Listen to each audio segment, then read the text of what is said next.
Miliuner Elon Musk mundur dari jabatannya sebagai penasihat utama Presiden Amerika Serikat Donald Trump. Gedung Putih mengonfirmasi proses henggangnya Elon Musk pada Rabu 28 Mei 2025.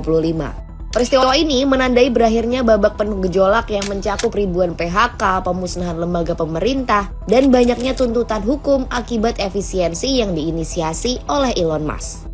Jadi, selama menjabat di pemerintahan Trump di Departemen Efisiensi Pemerintah, Musk terus memangkas pengeluaran secara drastis dari 2 triliun dolar Amerika Serikat menjadi 1 triliun, kemudian menjadi 150 miliar.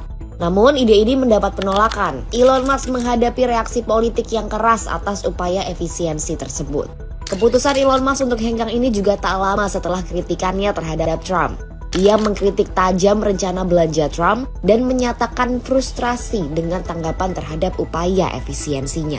Meski begitu, ia menegaskan bahwa Departemen Pemerintah untuk Efisiensi yang dipimpinnya akan semakin kuat meski tanpa dirinya.